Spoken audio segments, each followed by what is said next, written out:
Hey guys, Poro here with my recap of MSI Day 2, followed by predictions for Day 3.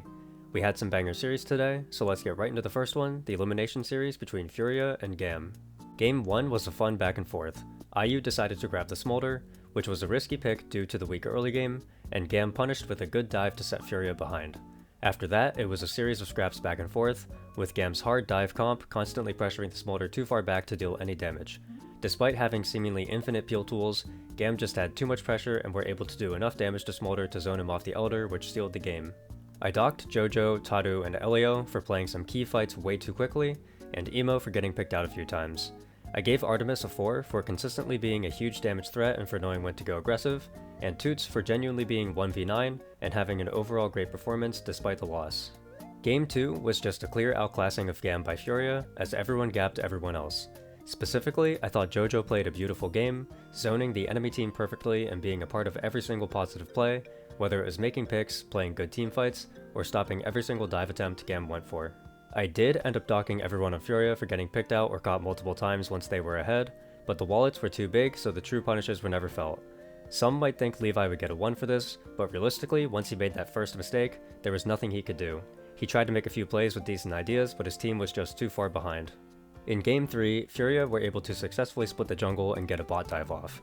However, Tadu and Gigo overforced an enemy topside jungle right after and fell behind, which led to a series of swaps where Artemis was able to get back into the game and Gigo fell massively behind.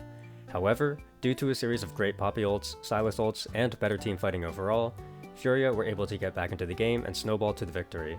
Aris had a great early game on the TF, but Kiaya and Levi couldn't transfer their leads into anything meaningful, and Elio couldn't find any good Nico ults. Game 4 was pretty fun to watch, but it was mostly a series of errors from start to finish.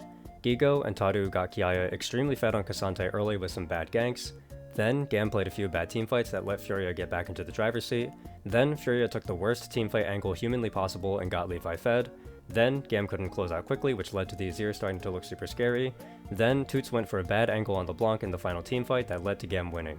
Overall, a fiesta of a game with no true overperformers. Game 5 was a tragedy of epic proportions. At first, it seemed like a good draft with Kassadin versus no real CC. Gigo made a bunch of mistakes, but it was balanced out by IU and Jojo winning their powerful 2v2 lane. GAM ended up using their Nefiri and Orianna ults and whiffing, which prompted Furia to start Otacon. However, the standoff took so long that Levi and Aris got their ults back and won a fight, which gave GAM the lead until Infernal Soul. Even level 16 Kassadin couldn't carry, sending Furia home and advancing GAM into the qualification match. Overall, I'm disappointed in Furia. They had winning positions in both games 4 and 5, but the classic international Brazilian tragedy struck again and they fell short at the finish line. Despite 2 close series, they come away with yet another winless showing. I hope though that everyone was able to see a bit of what I saw in Furia, and a reminder that unlike Loud, Furia are a team of young players who have a lot of room for improvement. As for GAM, they solidified to me that their early games against BLG were not a fluke, as they jumped out to leads in almost every single game today.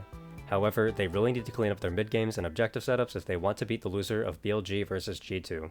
For that next series, BLG was projected to be the clear favorite after a weak showing from G2 on day 1, and I predicted them to go 3-0. Game 1 was a lot closer than it should have been.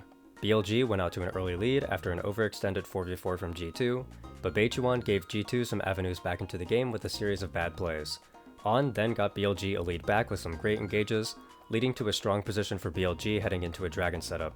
BLG then all overstepped mid, nearly got aced, and G2 attempted an end against just On. They came a few auto attacks short and then BLG reverse ended. I didn't give anyone 4s as the game felt mostly like a series of throws. Game 2 wasn't close as G2's bot lane fell behind early, and a series of errors from all 5 members stopped their chances of ever getting back into the game. Bin and On both looked great, moving well around the map and finding lots of plays and picks to accelerate the pace, whereas Beichuan had a terrible performance on the Skarner that could very well have flipped the game against a better team. Game 3 was death from 1,000 cuts as G2 fell behind early from a bad level 1 death from Broken Blade, and the game blew open from there. Knight and Bin had solid performances in the solo lanes, while Broken Blade and Caps kept going for mediocre or bad plays, and Skewmont couldn't do anything despite being on a playmaking champion.